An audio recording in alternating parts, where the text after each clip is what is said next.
falmataan gara tokkoon dulloomtee harrii baafte naan jaa gara kaan hin ka'ii dubbadhu naan jaa qoltaati lama argachuun hin jiru eega dulloomte naan jee beekuwan taa'utti maayikii naa bituu qaba malee. Dubartoota Oromiyaa keessa jiran otoo waan isaan keessa jiran sunitti himneeti. Abbaan manaa irraa du'e ilmi jalaa hidhamee ijoollee wajjiniin taa'anii boo'u.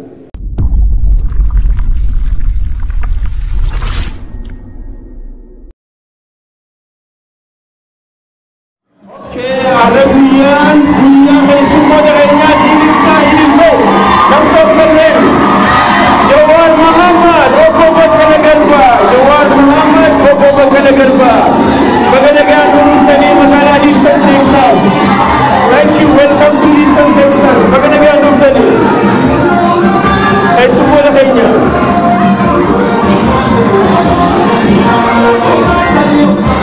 akan disebutkan ini very dulu.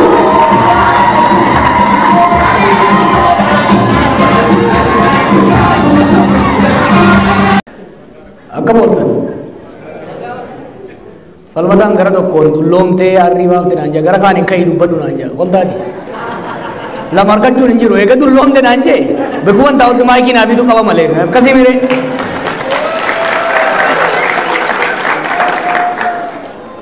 Warri ustani baga walitti deebine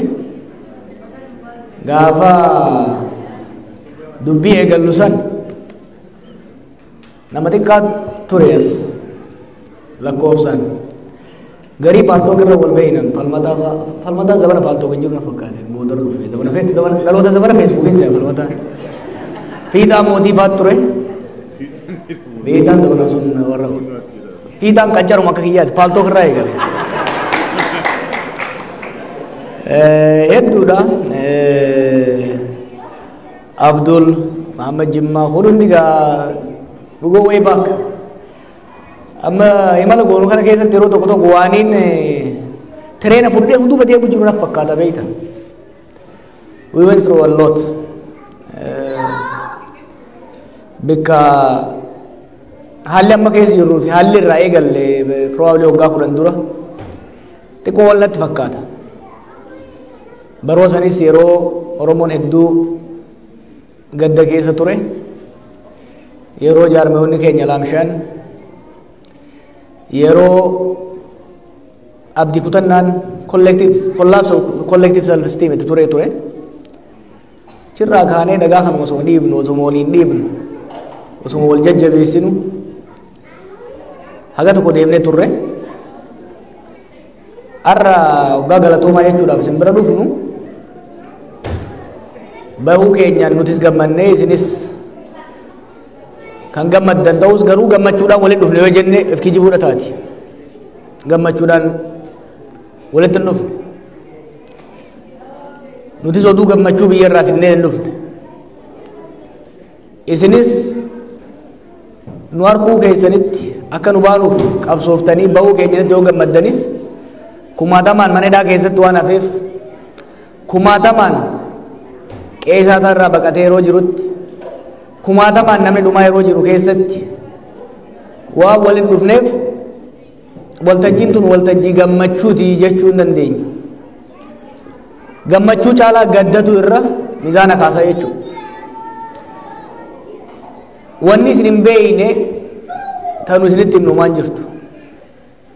Inumaa'uu waggaa lamaaf waggaa tokko walakkaadhaaf nuti odeeffannoo irraa adda cinnee yeroo turretti nu caalaa waan guyyaan Oromiyaaf Oromoo keessa deddeemaa ture isintu beeka. Wanni haaraa isinitti himnu hedduun jiru. Akkuma torbaanuma kana keessa dhageessanitti biyya teenya keessatti ummanni keenya haala takkaa dhaga'amee hin beeyneen dhumaatiin akka malee ta'aa deemaa jira. Tarii yoo zamana Haayila Sillaasee, zamana Darbuu, zamana Mallasaa walitti daballe waggaa 50 duraasa yoo walitti daballe dhumaatiin waggaa 4 dabree kun kan sanuu sadan walitti dabalamee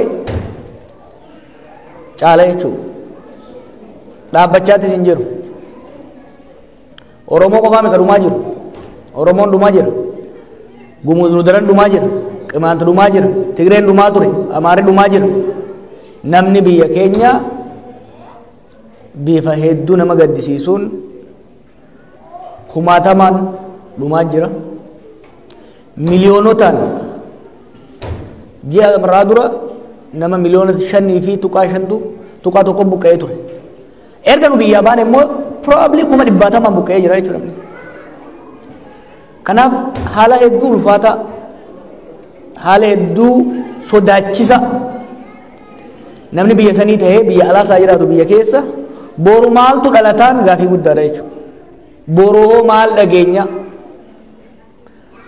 oggaa rafnee kaanu maal dhageenya laata? Maaliifi biitii har'a biraa rafne boru waan biraati. Haala kana keessa jira. Kana maaltu fide? Rakkoon amma dura biyya san keessa mudattu zamana nugusaa isaa taatu zamana kaan wallaalatu fide jechuu dandeenya. Doofummaa duubatti hafummaatu fide, ignoraansii fide jechuu dandeenya. Rakkoo dhaloota keenya keessattuu waggaa 4 dabre kana dhufe wallaala miti kan fide. Muuxannoo keenya irraayis, muuxannoo biyyoota addunyaati irraayis hubannoo guddaa qabna akka ummataatti biyya sanitti. Hoggansi biyya sanii rakkoo beekumsaan qabu. Osoo walitti himnu, osoo addunyaan nutti himtu biyyaaf ummata rakkoo keessa seensifne jechuudha. Rakkoo quufarraa dhufte kun arrogansiitu rakkoo uume jechuudha.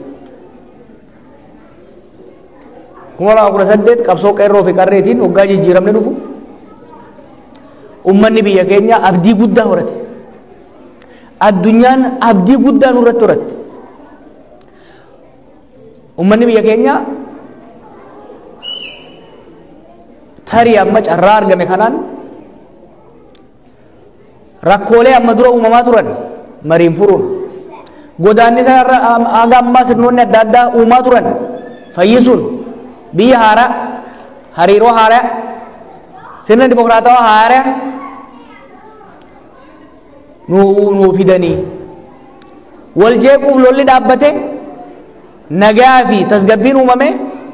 ummanni keenya hiyyummaa fi gadadoon osoo hin taane gara misoomatti ce'uu danda'a. Abdiin jedhu abdii guddaa ture uummata keenya keessa. Sabaaf sablammiin hundi abdii guddaa qaba ture. Addunyaanis abdii nurraa qabaachaa turte. 2008 early 2009 waan ture waggaa laaltan tarii anaaf namoota muraasa malee namni hedduun mirqaanaaf gammachuu guddaa qaba ture. Na yaadadha gaafa Baqqalaan hidhaa nu bira dhufe abdii inni qabaachaa ture yoon ani isaan mormin boo'aa ture Baqqalaan hin boo'aa ture abdii inni qabaachaa ture. Addunyaan ummanni qawwee malee sirna abbaa irree ofirraa buuse kun hoggansi sirna abbaa irree keessaa bahee sagalee ummataa dhaga'ee gara fuulduraa dhufe kun hoggansi haarayni dhaloota haarayaa ta'e kun sabaaf sablammoota jidduutti hariiroo haaraya nagaya buuse sirna dimokiraasii uume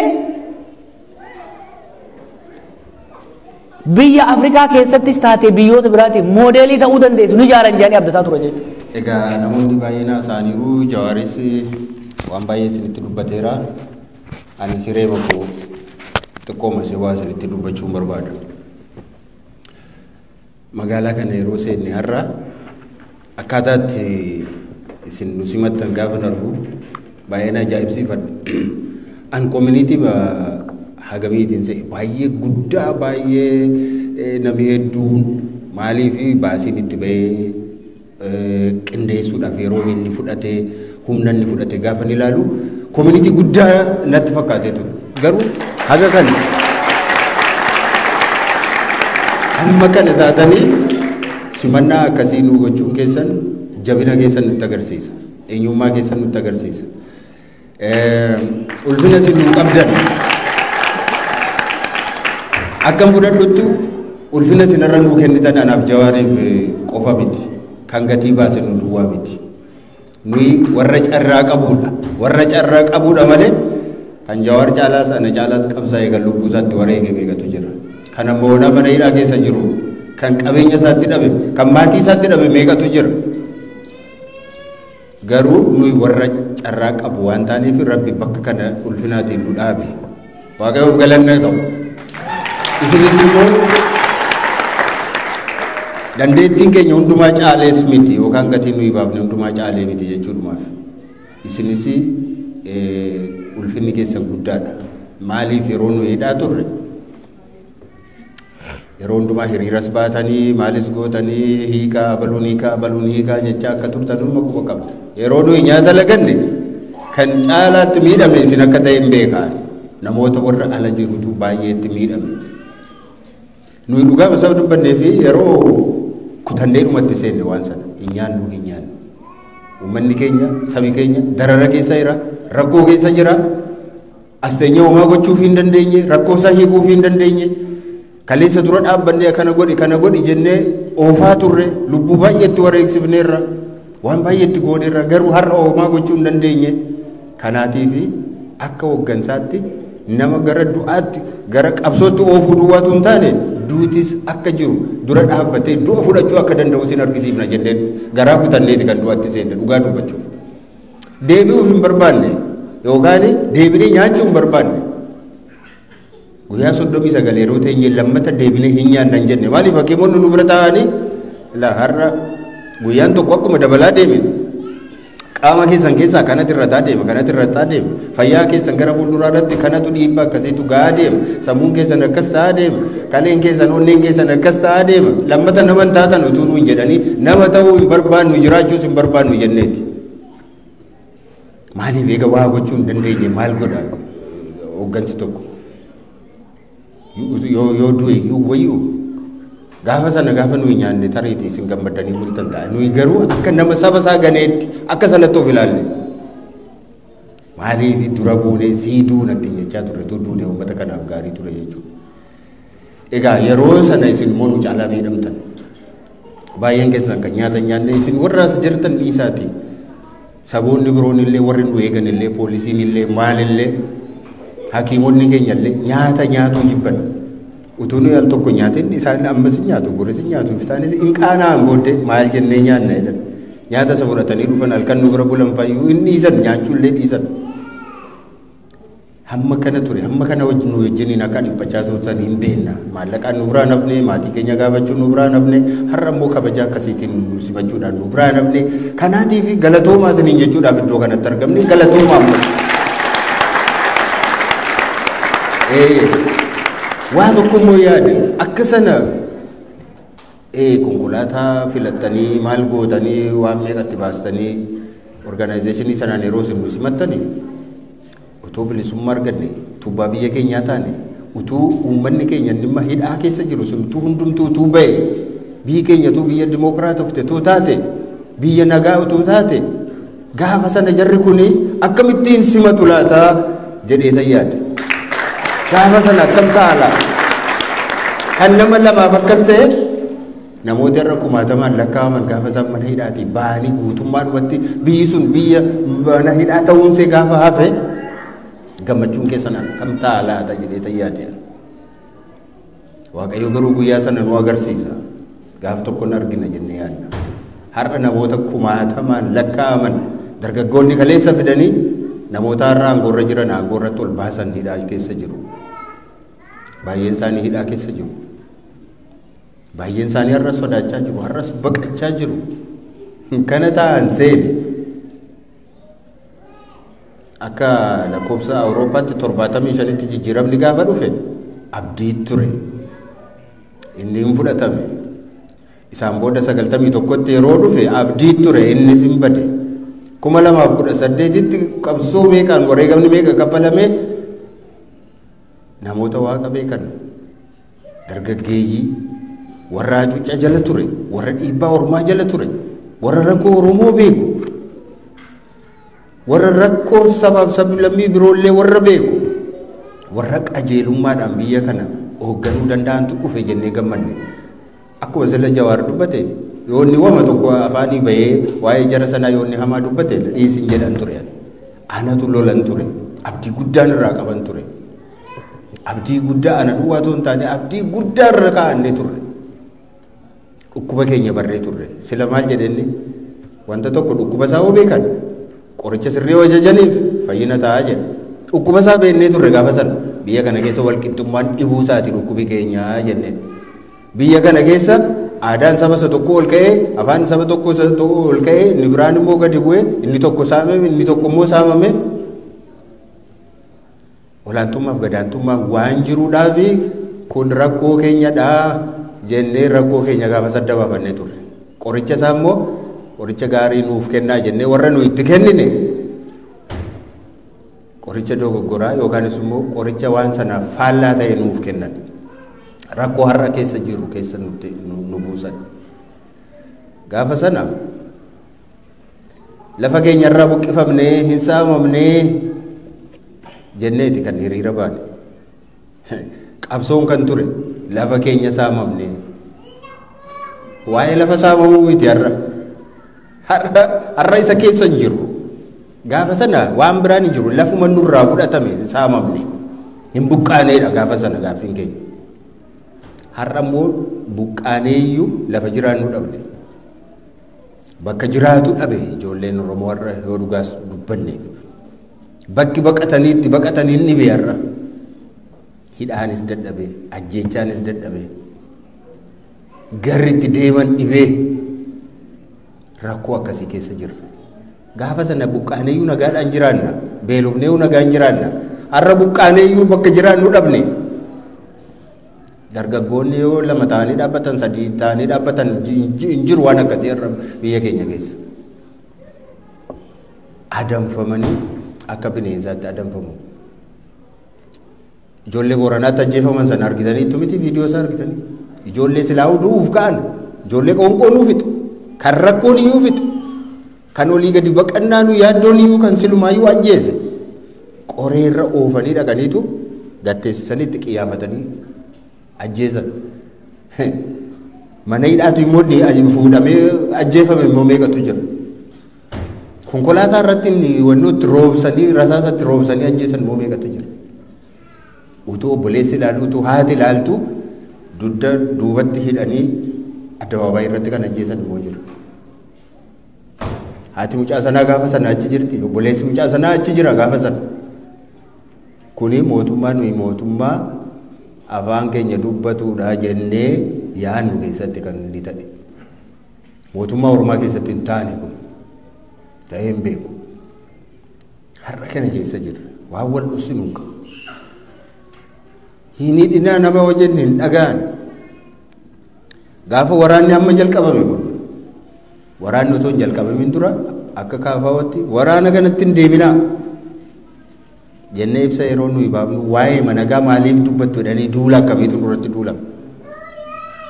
har'a ammoo waan san hunduma balleessanii waan hundumtuu badee daaraa ta'e kottaa naasofnaa jedhanii immoo haasaarra jiru maal taatu gaafa sana dhaga'aniiru ta'e maal taatu dhaga'anii gaafa sana agartanii rakkoo isaa baraniiru garuu qorichi kennameef sirrii miti har'umayyuu immoo maaltu ta'aa jira warri Tigraay rukutaniis maal godhaniis gara barcuma gara haasaatti gara mariitti akka mootummaan deebi'u godhaniiru harka isaa micciiranii gara itti ba'uu dhabee isaaniin wajjiniin haasa'uudhaaf amma walii galeera waraana bilisummaa Oromoo wajjiniin garuu haasa'uu barbaadu nan fixaa'e nan balleessa nan barbadeessaa hidheetu waraana irratti labsee jira kunis deemee akkuma sanadha harki micciiramee deebi'ee taa'uun dirqama maa wal finna maa kanarra wal geenya maa dhagaa irrattis wal kuffisna maa qabeenya keenya barbadeessina biyya keenya maa balleessina hariiroo saba biroo wajjin hin qabnus maa balleessina aangoo irra turuuf jecha maa hariiroon saba biraa wajjin hin qabnu maa bada amma Wallagatti waan ta'u dhageessaniitu gidduu kan uummanni sun akkamittiin akka dhufee achi qubate hin beeknu warra qubachiise keessaati ani tokkodha yeroo sana kootaan nuuf kenname namoota ammasitti isinii kennama maatii ammasitti isinii kennama dhaqaati qubachiisaa nuun jedhanii uummata naannoo irraa waan hundumaa funaannee sassaabnee maal goone mana ijaarree fi qodaa isaanii iddoo ciisichaa isaanii bishaan isaanii maaloo isaanii qopheessinee qubachiifne akkamittiin ajjeesa uummanni Oromoo uummanni Wallaggaa akkamittiin saba kaleessa ofiisaatiin dandamachiise beela baase qubachiise yoonaan ga'e akkamittiin ajjeesuu danda'a gochuu hin danda'u gaafa sana hin fidinaan atti hin jedhe hin qubachiisuu hin jedhe wajjiniin saba kanaa wajjiniin jiraatan akkamittiin kana gochuu danda'a hin godhu warra aangoorra jirutu siyaasa isaaniif jecha ofuma isaaniiti fannoo godhanii uummata sanas maqaa balleessu uummata biraas ittiin fixu maal gochuu danda'ama kanaaf hooggansa immaa aangoorra jiru kun uummata keenya akkuma sala dubbatame waggoottan 3 kanatti waan waggaa 50-60 nurra hin gahin nurraan ga'e baadiyyaa tokko matuu deemtani har'a magaalaa ammatu gara Salaalee fa gara Shawaa Kaabaa kana soo deemtani manni qotee bulaa gubatee dhumeera mootummaa mana qotee bulaa gubu dhageessanii beektu mana qotee bulaa utuu mana qorqorroo ta'e namanni gubu mana citaa guba mana citaa lafa fidee ajjeerratu mootummaa hin qabne qotee bulaa hin qabne amma kun yoo bosonatti galee utuu gaafatama maaliif qawwee fuutee na lolte jechuun hin danda'ama eessaa litu eessaa dhaqu qawween isaa waddoon isaa kunooti manni isaa gubateera eessa dhaqa manni isaa gubateera jireenyi isaa barbadaa'eera hojjetee nyaachuu dadhabeera eessa dhaqa yoo ofirraa lolate baa kana goote namitti hin jedhu jira kanaaf akka uummadhuma irratti Jawaaris kaa'uudhaaf yaale deemnee gara nagaatti dhufuun keenya noolu ofuma ofiis hin dadhabin qaama kanaa wajjiniin humna qabaa wajjiniin nanaasaa isa kaan immoo rukuteen balleessa isa jedhu sanas dhiisi hin danda'amu fixuunis hin danda'amu kan fixuu danda'u gaaffii sabi tokko qabu gaaffii isaa deebisuu duwwaadha kan hiikaa fiduu danda'u kana ta'uu baannaan qabsoon yoomillee itti fufa karaa kamiinuu namni hundumtuu waan danda'u itti fufa qabsoo isaa amma garbummaan nama afaan keenya dubbatuun isa ta'u nama afaan biraa dubbatuun isa ta'u haga mirgi keenya kabajamutti taa'uu hin dandeenye dhiisuus hin dandeenye namuu karaa danda'een hin qabsaa nu immoo karaa itti jirru qabsaa jirra kanaaf ammas mootummaa kana irratti dhiibbaa gochuun barbaachisaadha jennee amanna hiriira ba'uun naafdan ammallee hunuma sin gaafanna hiriira akka baataniif maaliif rakkoo keenyatti ni qabne ijoollee keenyatti daa'ira uummata keenyatu dararaa keessa jira isa waggaa 30-20 dura caalaa har'a hiyyummaa keessa jirra namoonni muraasni mootummaatti siqan duroomaniiru ta'uu danda'a garuu gara baadiyyaa keessa yoo deemtan har'a namni buna namaa danfisuu danda'u illee hin jiru bunni illee hin jiru har'a dubartoota Oromiyaa keessa jiran otoo waan isaan keessa jiran sunitti himneeti abbaan manaa irraa du'e ilmi jalaa hidhamee ijoollee wajjiniin ta'anii boo'u isin akka kanatti nu simattu addana teessanii otoo waan isaan keessa jiraattan beektaniiti hin boossanii maraattu turtan maal keessa jirti haati Oromoo maal keessa jirti har'a dubartiin Oromoo maal keessa jirti har'a maal keessa jirti abbaan manaa irra hin jiru abbaan manaa yookaan hidhaa yookaan du'eera qonni hin jiru ilmi yookaan hidhaa jira yookaan du'eera yookaan biyyaa badeera yookaan yoonni hidhameera ta'e isaaf galaa guurti ijoollee asitti kophaatti guddisti namni rakkoo isaanii argu hin jiru kanaaf isaaniif illee birmachuun barbaachisaadha rakkoo isaan keessa jiran dachaa rakkoo dachaa keessa jiru keessumaa ba'aa dubartoonni Oromoo baatanii jiran seenaa keessatti akka kanaatti itti hammaatee hin beeku namillee quban qabuuf namillee hin beekuuf ani yeroo mana hidhaa ture kan dargachaa ture haadha manaa kooti hunduma caalaa gar tokko waa'ee keenya yaadda'u gar tokko ijoollee guddisuu yaadda'u Sanaayyuu hojii baay'een isaanii hojii hin qabani. Akka dhiiraatti qotuu hin danda'ani, akka dhiiraatti oomishuu hin danda'ani. Haalli isaas mijataa miti. Aadaan isaas mijataa miti. Kana keessa taa'anii gidirfamaa jiru baay'een isaanii. Kanaaf isaaniin yaadachiisu warri iddoo gaarii jirtan, warri Rabbi biyya gaarii keessa isin fide isaaniin yaadadhaa. Rakkoo dubartiin Oromoo keessa jirtu yaadadhaa. Kana yaadachuun barbaachisaadha. Kanaaf amma rakkoon keenya furamutti isin waamuun keenya dirqama. Nu bira dhaabbachuunis barbaachisaadha waan dandeessaniin. Hojii dippiloomaasii hojjechuun maallaqa gaafatamtan kennuun hiriira baay'ee isin hin jedhamne karaan kan keenya qofa miti jennee yaadna. Waan nu isinitti himnu duwwaa akka isin gootan barbaanne waan qabsoof malu hundumaa gochuun barbaachisaadha. Waan qabsoodhaaf malu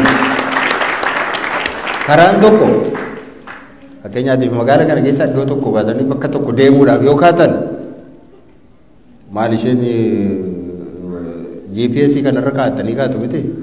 karaan isin geessu jira. Yoo inni tokko cufaa ta'e maal ta'a amma eegaa isin deebistii gara manaatti deebii jetti karaan cufaadha deebii hin jettu.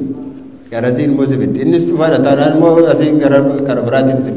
qabsoon isa deebisaa fagoo baay'ee tokko miti. Galmisaa garuu waanuma tokkodha. Galmisaa maa inni mirga saba kanaa deebisuudha. Abbaa biyyaa taasisuudha. Abbaa biyya isaatii taasisuudha. Kanaatiif karaan akka hin cufamne yaaduudha. Karaan tokko yeroo cufamu immoo karaa biraa deemuudha. Inni sun yeroo cufamu immoo karaa biraa deemuudha. Garuu galmisaa bakka sana ga'uudha. Kanarratti akka xiyyeeffannu barbaadna. Gaaffiif deebiin jiraa isaa hin beeku akka sagantaa isaaniitti amma sirra deebi'ee isin galateeffachuun barbaada. Baay'ee ulfaadhaa galatooma saba biroo wajjinis nagaa jiraadhaa ofii walii keessaniif nagaa jiraadhaa.